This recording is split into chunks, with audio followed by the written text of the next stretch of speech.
नामो अरिहंताण, नामो सिद्धाणं, नामो आयर्याणं, नामो उवज्झायाणं, नामो लोये सब्बसाहूणं, येषु पंच नमोकारो सब्ब पापनाशनो मंगलाणं च सब्बेषु परमं हवहि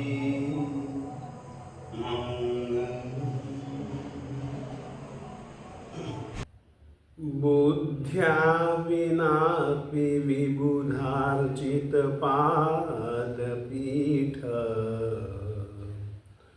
स्तोतुं समुद्यतमतिर्विगतत्रपोऽहम् बालं विहाय जलसंस्थितमिन्दुबिम्ब मन्यः क इच्छति जनः सहसा गृहीतुम्। भाग्यवानों, आज तीसरा श्लोक और तीसरे श्लोक का आज अन्वय करूंगा और शब्दार्थ करूंगा। अन्वय और शब्दार्थ का आपस में गहरा संबंध है। श्लोक में भाव होते हैं, भाव क्रमबद्ध नहीं होते। कोई शब्द कहीं, कोई शब्द कहीं, कोई शब्द कहीं, कोई शब्द कहीं, विशेषण कहीं, विशेष्य कहीं, संबोधन कहीं, कर्म कहीं, कर्ता कहीं। यह श्लोक की पद्धति है। अन्वय की पद्धति बिल्कुल जुदा है और लगभग बहुत जन, केवल मेरे विषय में ही मैं नहीं कह रहा हूं, ऐसे बहुत जन हैं जो किसी एक श्लोक का अन्वय कई रीति से कर सकते हैं, परंतु अन्वय में एक बात याद रखिएगा, जिस रीति से शब्द को रखा है उसी रीति से ही शब्दों को क्रमबद्ध रखना यह अनिवार्य है। अतः जिस रीति से मैं अर्थ बतलाना चाहता हूं उसी रीति से शब्दों को मैंने क्रमबद्ध यहां पर रखा है। इसमें कोई भी शब्द ऐसा नहीं है जो कि तीसरे श्लोक में ना हो। अर्थ की संगति को ध्यान में रखते हुए मैंने शब्दों को इस तरीके से रखा है, विबुधार चित पाद पीठ। विबुध यानी कि देवता, देवताओं के द्वारा पूजित है पाद पीठ जिनका, ऐसे है परमात्मन। याद रखिएगा, पहले श्लोक में परमात्मा के श्री चरणों का महत्व बतलाया गया और इस तीसरे श्लोक में श्री चरण जहां रखे जाते हैं उसका नाम है पादपीठ। वो पादपीठ कैसा है? देखिए, वहां पर बताया था कि भक्तों के द्वारा मस्तक झुकाए जाने पर जिनकी मणियां चमकीली हो चुके हैं, यहां पर भी कुछ ऐसा ही भाव इन्होंने दिखलाने का पुनः प्रयास किया है। जहां पर परमात्मा के श्री चरण परमात्मा रखते हैं, वो पादपीठ कैसा है? देवताओं के द्वारा पूजित है। चरण भी पूजित, तो चरण के रखने की जो पादपीठ वह भी पूजित।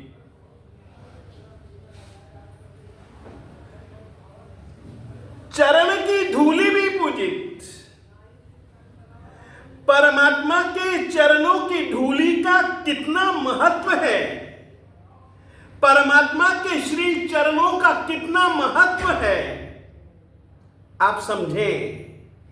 विबुधार चित पाद पीठ, देवताओं के द्वारा पूजित है पाद पीठ जिनका।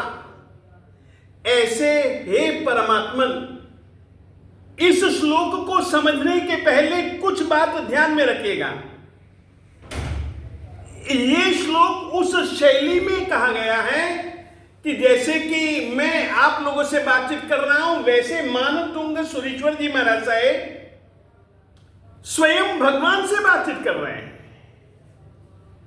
ये जो प्रश्नार्थक चिन्ह है ना, ये मानतुंग सूरी जी महाराज साहेब जी ने इनसे पूछा है।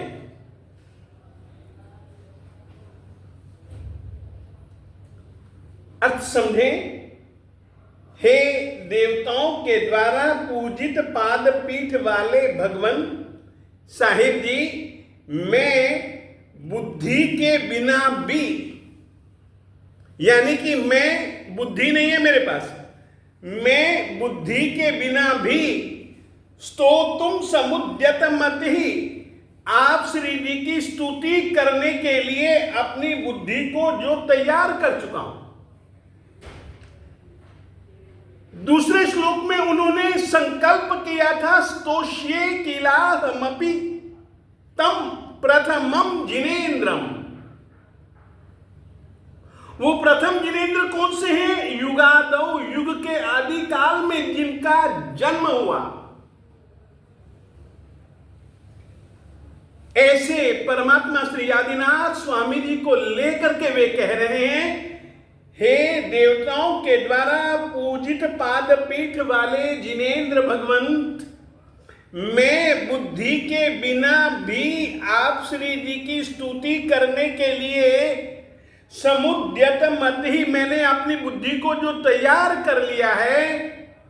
विगत त्रप साहेब जी, सचमुच में मैं बेशर्म हूं, निर्लज्ज हूं। मुझे कोई आप श्री जी से शर्म नहीं आती। आप क्या सोचेंगे?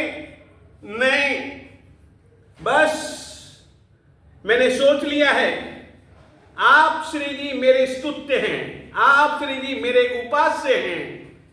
सचमुच में मैं उपासक, आप उपास्य। और भक्ति का अर्थ केवल इतना है, उपासक और उपास्य के बीच में कोई तीसरा है ही नहीं। सोचिए, वह बुद्धि से, दिल से, दिमाग से व्यक्ति अपने इष्ट परमात्मा के प्रति, अपने स्तुत्य के प्रति कितना खो जाता है। मैं बुद्धि के बिना भी आप श्री जी की स्तुति करने के लिए जो अपनी बुद्धि को तैयार कर चुका, ऐसा मैं सचमुच में विगत त्रपः बेशर्म हूं, निर्लज्ज हूं। साहेब एक बात तो बताइए, और मैं अपनी बात आपको पूछूंगा कि साहब, और मैं कहना चाहता हूं कि साहब, मैं तो जो तैयार हुआ हूं ना, आप मेरे स्तुतिगान को बिल्कुल मेरी बाल चेष्टा समझें। अब यहां पर जो बालम शब्द का प्रयोग किया है, बड़ा अद्भुत किया है। बालक निर्लज्ज होता है, बालक अबोध होता है, बालक अल्पज्ञ होता है। मगर एक बात ये होते हुए भी वह सच्चा होता है। वह उतना ही कहता है जितना कि उसके दिल में है।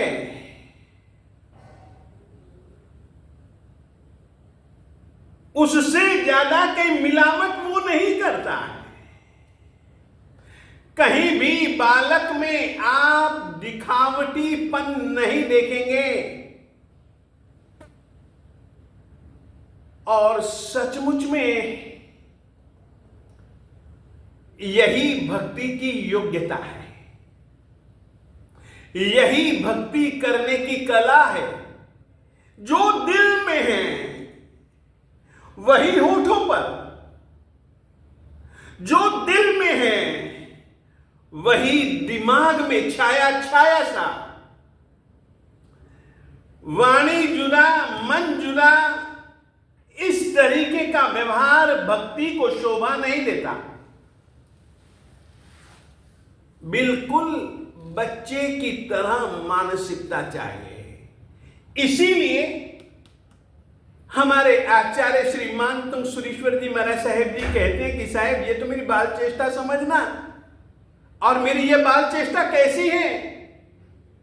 वो कहते हैं साहेब विबुधार्चित पादपीठ, देवताओं के द्वारा अर्चित पादपीठ वाले हे भगवान, आप श्री जी से मैं पूछता हूं, बालम विहाय, बालक को छोड़ करके जल संस्थितम इंदु बिंबम, जल में झलक रहे,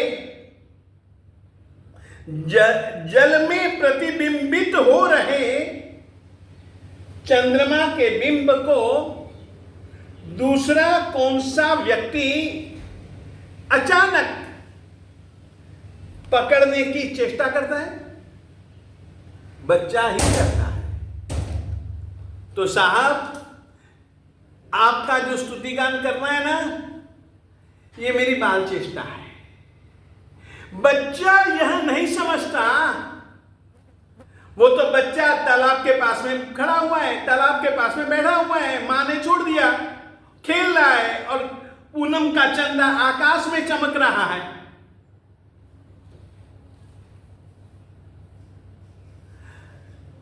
उस चंदा का प्रतिबिंब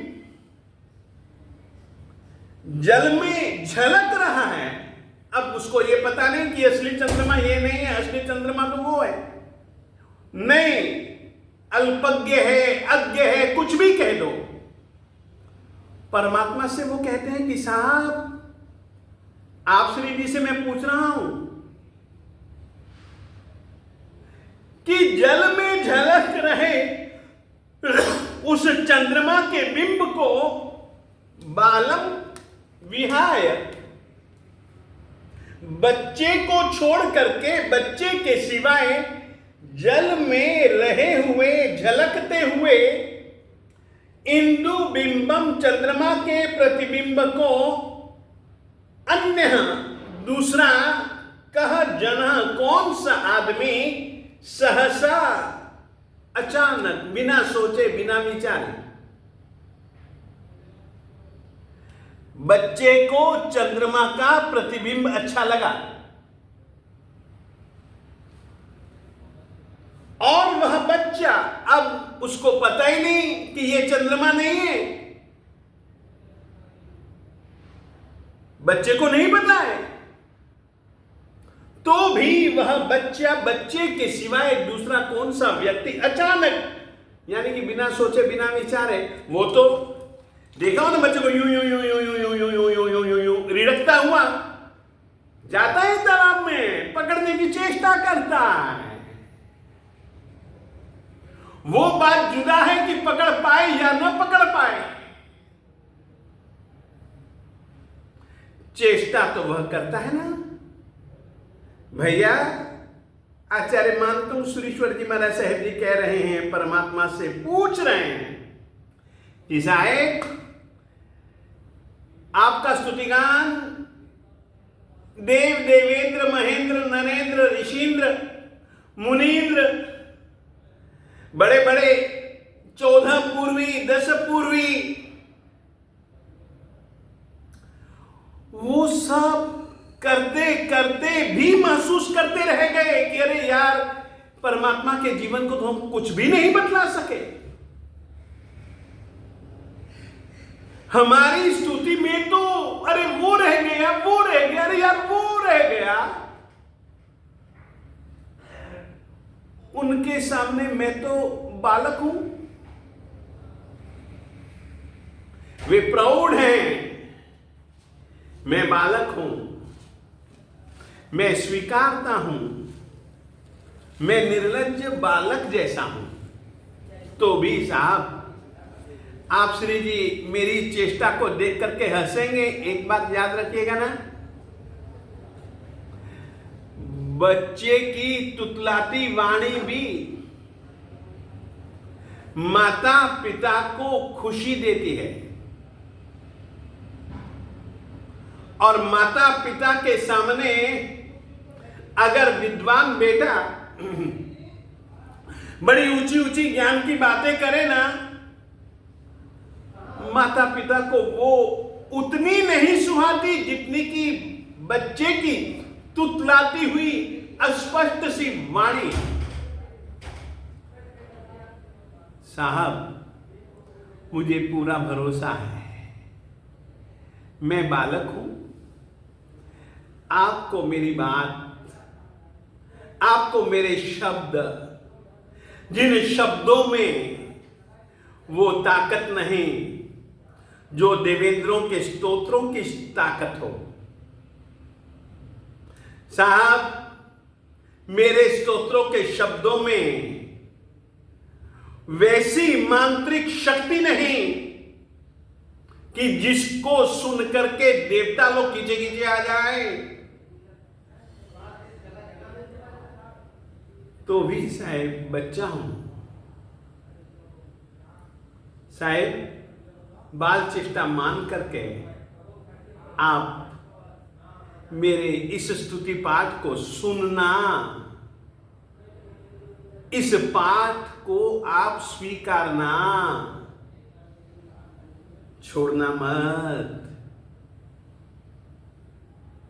यह ही इस श्लोक के अन्वय का और इसका शब्दार्थ है।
मैं बोल रहा हूं,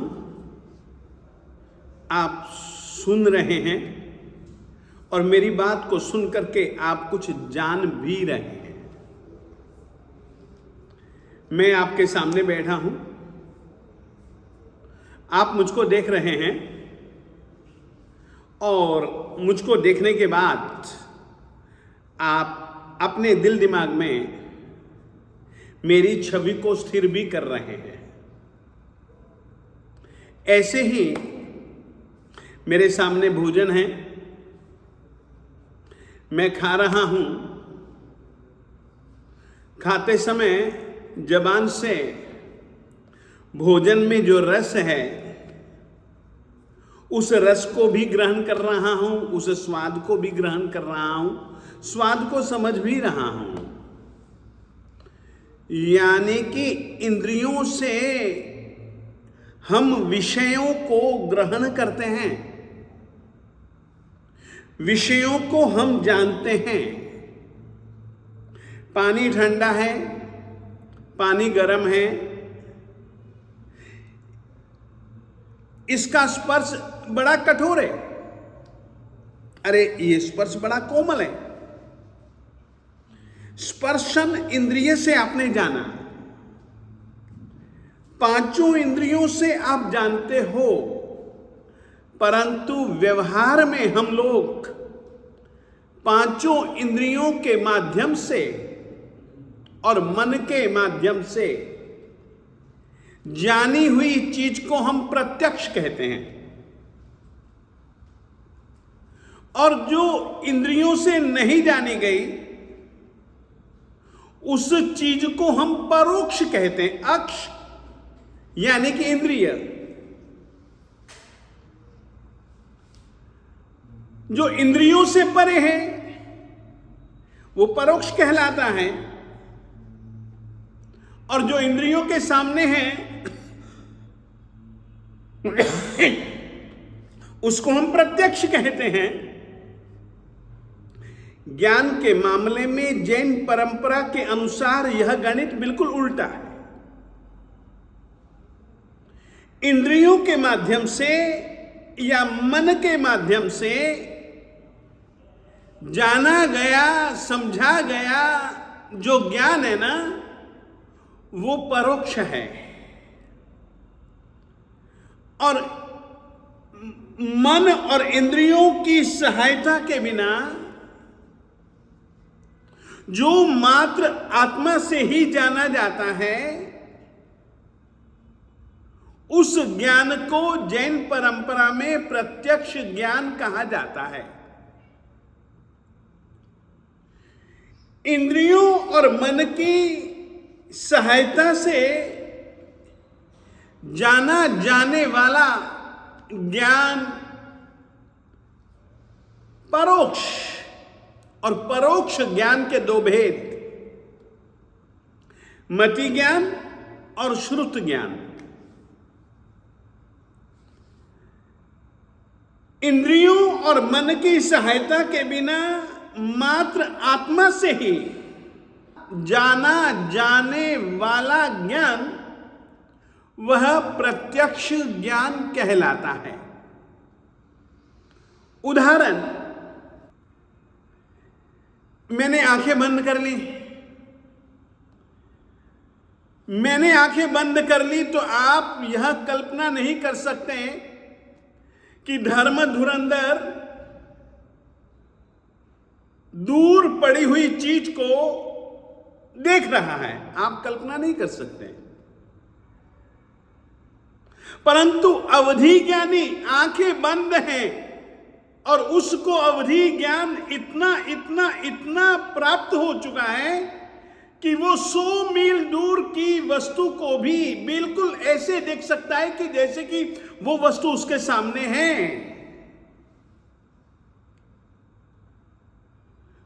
क्योंकि वो उसमें इंद्रियों के माध्यम से समझने की एक सीमा है। अवधि ज्ञान से भी जाने जाने वाले द्रव्यों की भी सीमा है, मानता हूं, परंतु आंखें बंद और मैंने किससे देखा, मैंने किससे जाना, जो मुझको 105 मील तक जो जानने की मुझको अवधि ज्ञान की प्राप्ति हुई, उस अवधि ज्ञान से जाना, वो अवधि ज्ञान का संबंध इंद्रियों से नहीं आत्मा से है। तो अवधि ज्ञान, मनःपरय ज्ञान और केवल ज्ञान, ये 3 ज्ञान प्रत्यक्ष कहलाते हैं जैन परंपरा में। मति ज्ञान और श्रुत ज्ञान परोक्ष ज्ञान कहलाते हैं। अब अपन आगे बढ़ते हैं। तीसरे श्लोक का जो रिद्धि मंत्र है वह है ओम नमो परमोहि जिनानम। परमोहि, परम अवधि, परमो ही अवधि ज्ञान का एक प्रकार है। वैसे सामान्य तौर पर मैं कह देना चाहता हूं कि जो मैंने पहला पद ओम नमो जिनानम, दूसरा पद ओम नमो ओहि जिनानम, तीसरा पद आज जो मैं लेने जा रहा हूं ओम नमो परमोहि जिनानम, मैंने पहले पद में ही कह दिया था कि जिन शब्द का प्रयोग श्रुत ज्ञानी के लिए भी आता है, विशिष्ट श्रुत ज्ञानी, वो 14 पूर्वी हो 10 पूर्वी हो, विशिष्ट श्रुत ज्ञानी के लिए भी आता है। जिन शब्द का प्रयोग अवधि ज्ञानी के लिए भी आता है, केवल ज्ञानी के लिए भी आता है, तो परमोहि जिनानम में तो मैंने पहले ही दिन आपको कह दिया था, वहां पर जो जिन शब्द लेना है वो केवल तीर्थंकर के अर्थ में लेना है। यहां पर जो जिन शब्द लेना है, क्योंकि जिन शब्द के कई भेद होते हैं, तो वहां पर अवधि ज्ञानी को भी जिन कहा गया है, तो यहां पर परमोहि अवधि ज्ञान का एक प्रकार है और उसके साथ में जिन शब्द को जोड़ दिया गया है, तो शब्द बना परमोहि जिनानम। मैंने एक बार आपको कहा था कि भक्तामृत स्तोत्र में अपनी जिंदगी की जितनी भी जरूरतें हैं,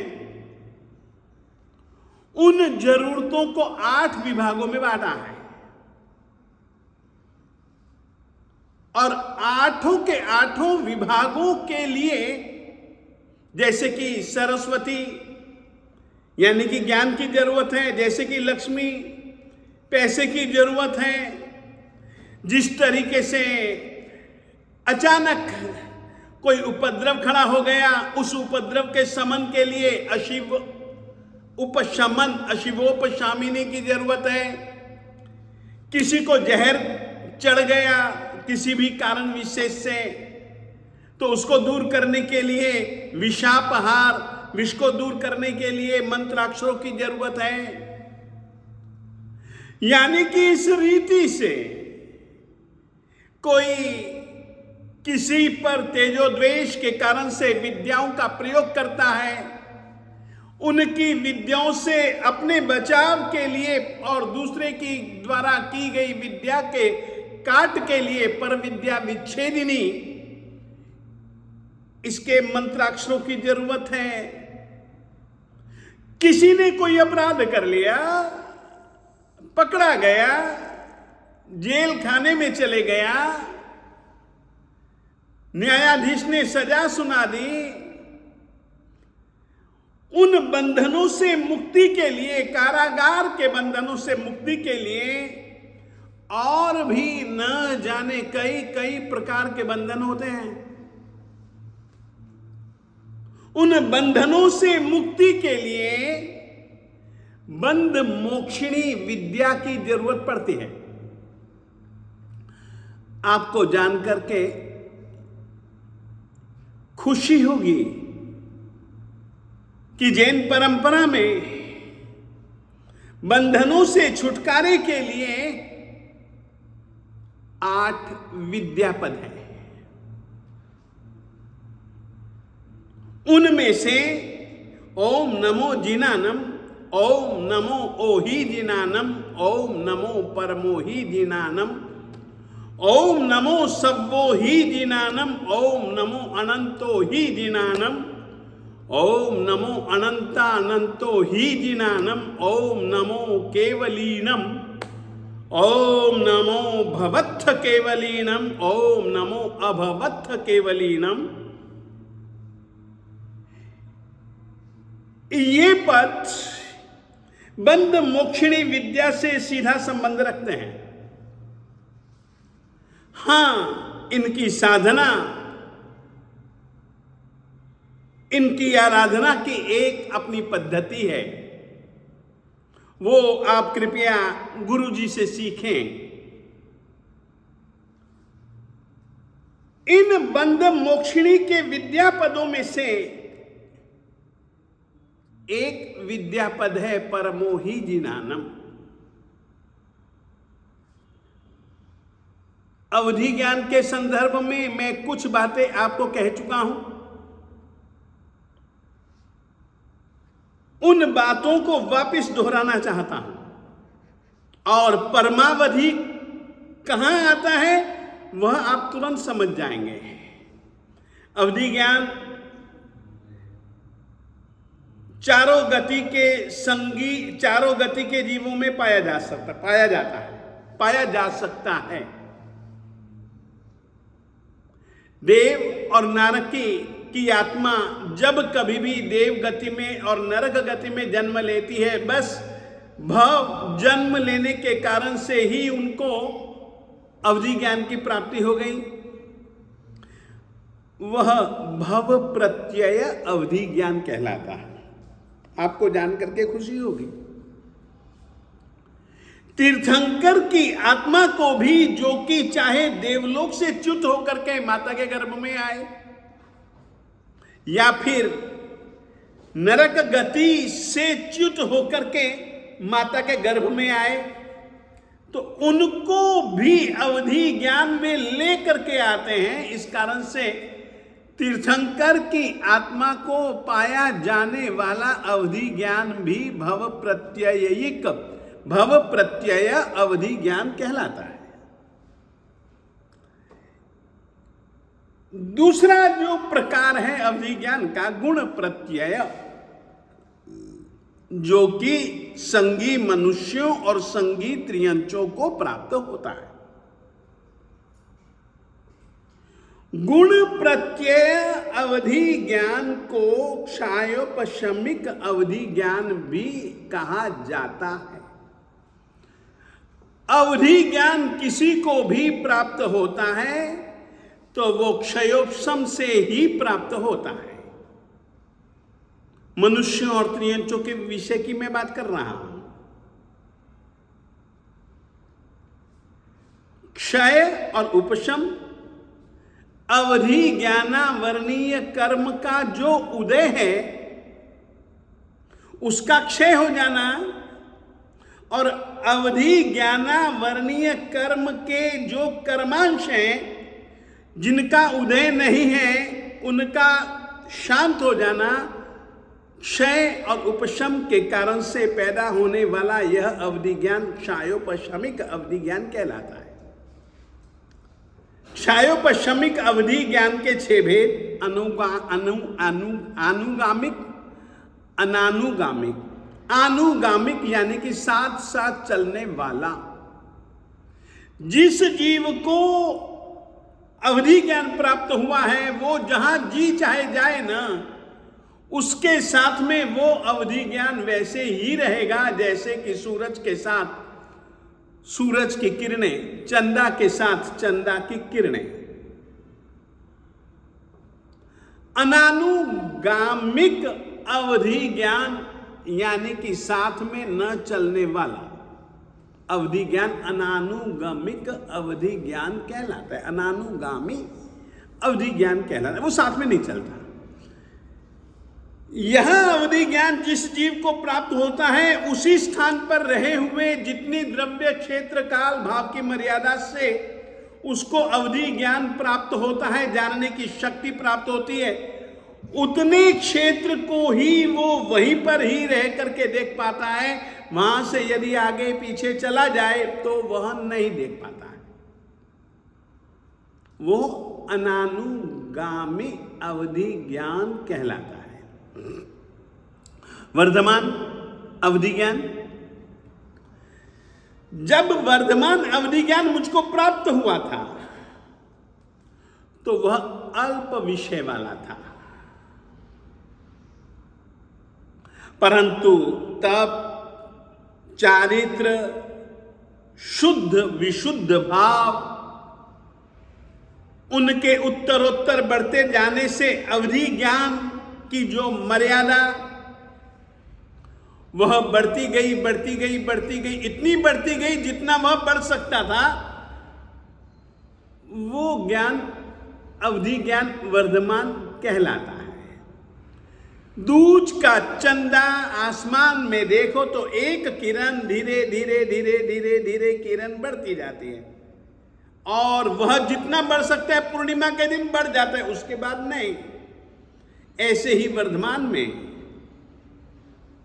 द्रव्य क्षेत्र काल भाव की अपेक्षा से ज्ञान जानने की शक्ति आत्मा से वह बढ़ती जाती है, वो वर्धमान हीयमान।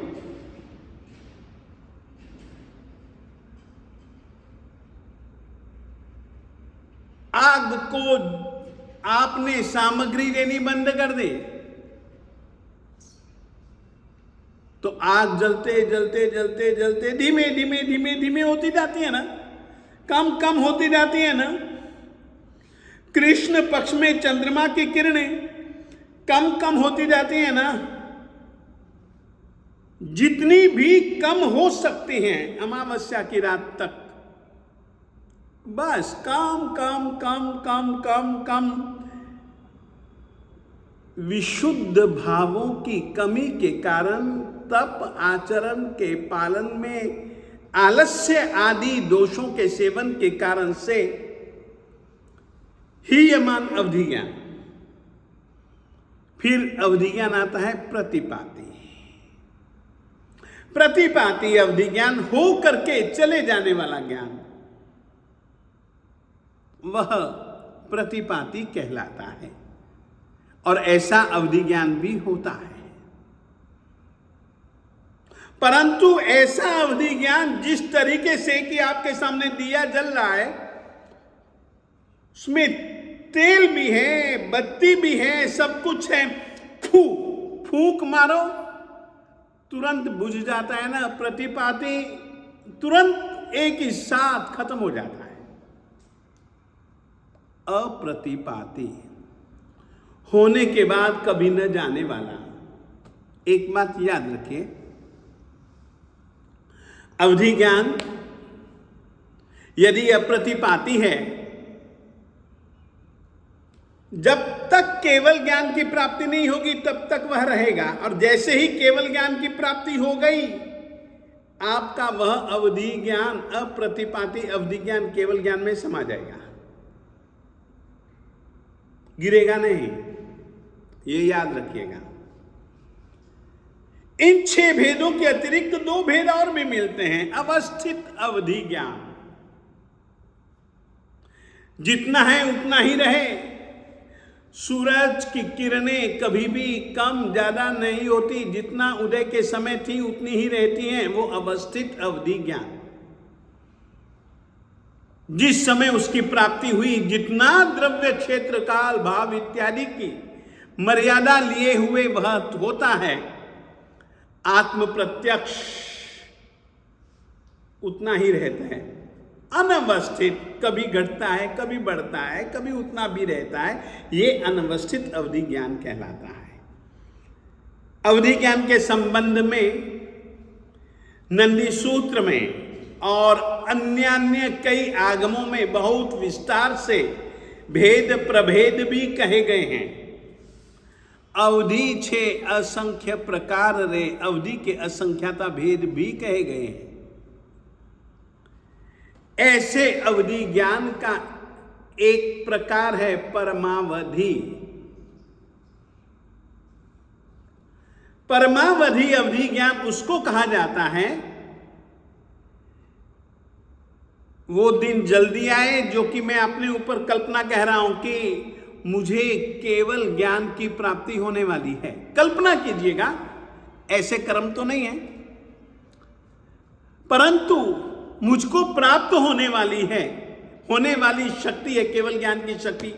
मेरे में जो छुपी हुई है, दबी हुई है, वो प्रकट होने वाली है। जिस समय वह प्रकट होने वाली होती है ना, उससे ठीक अंतर मुहूर्त पहले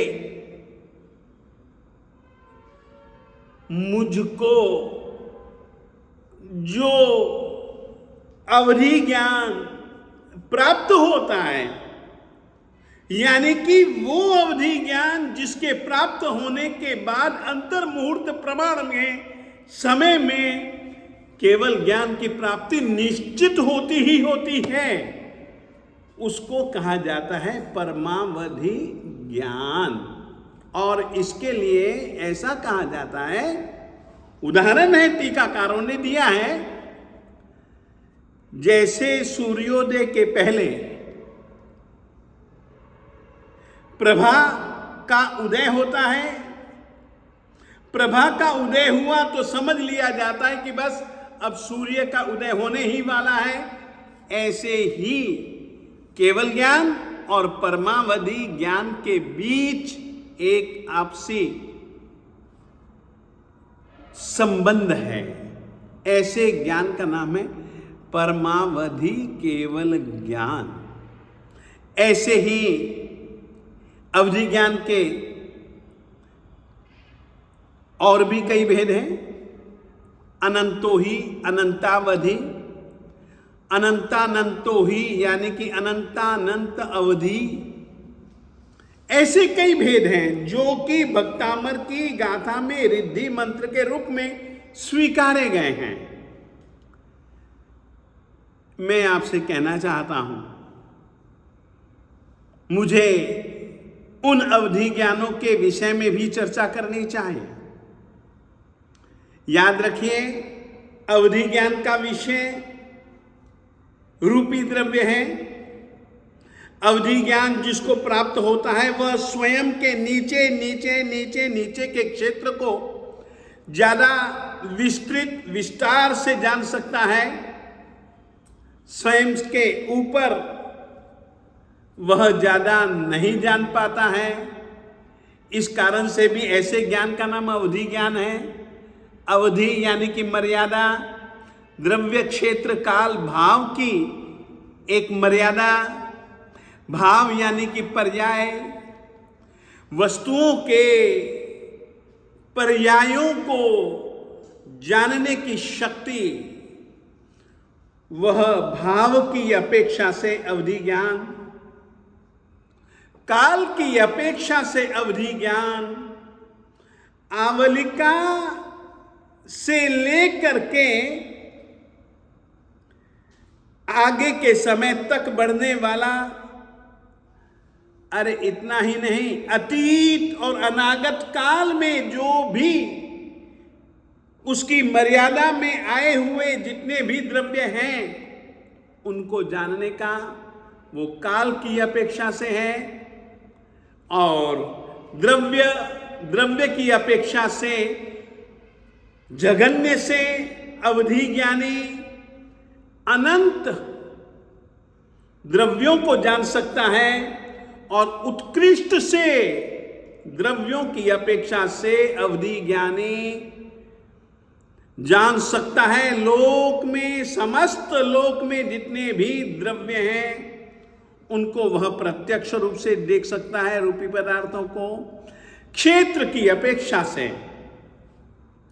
अंगुलिका के असंख्यातवें भाग से लेकर के वह ये लोग जो है ना, लोक, आलोक में ऐसे लोग भी खड़े हो जाएं तो उनको भी वह जान सकता है। ठीक है, यह शक्ति की अपेक्षा से इतने क्षेत्र को वह देख सकता है।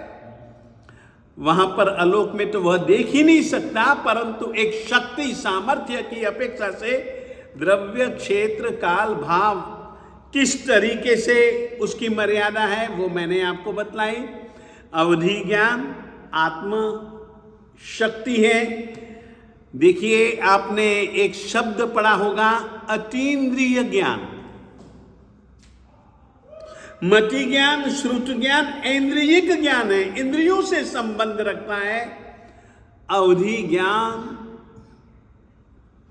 केवल ज्ञान, ये अतीन्द्रिय ज्ञान है, ये आत्म सापेक्ष है।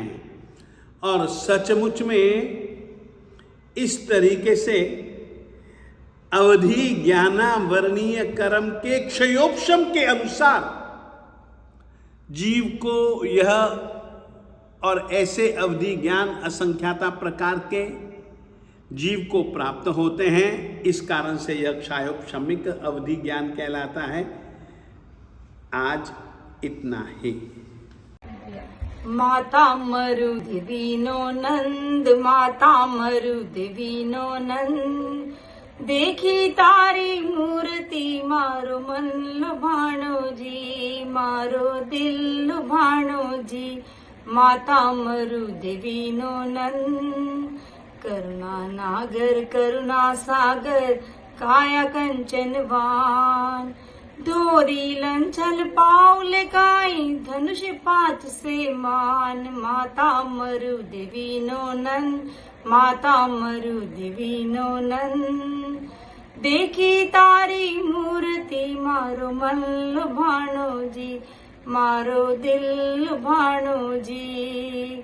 त्रिगड़े बेसी धर्म कहंता, सुने परशदा बार, जो जनगामी वाणी मीठी, बरसंती जलधार। माता मरुदेवीनो नंद, माता मरुदेवीनो नंद, देखी तारी मूर्ति मारो मन लुभाणो जी, मारो दिल लुभाणो जी।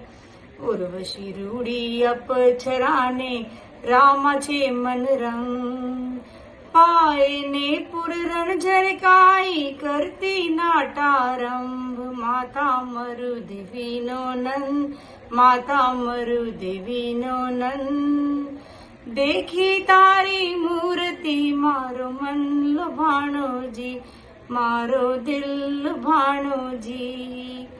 तू ही ब्रह्मा तू ही विधाता, तू जग तारणहार, तुझ सरीखो नहीं देव जगत माँ, अड़बड़िया आधार। माता मरुदेवीनो नंद, माता मरुदेवीनो नंद, देखी तारी मूर्ति मारो मन लुभाणो जी, मारो दिल लुभाणो जी। तू ही भ्राता तू ही त्राता, तू जग तारणहार, तुझ सरीखो नहीं देव जगत माँ, अड़बड़िया आधार। माता मरुदेवीनो नंद, माता मरुदेवीनो नंद, देखी तारी मूर्ति मारो मन लुभाणो जी, मारो दिल लुभाणो जी। श्री सिद्धाचल तीरथ केरो, राजा ऋषभ जिनन, कीर्ति करे माणिक मुनि तारी, हो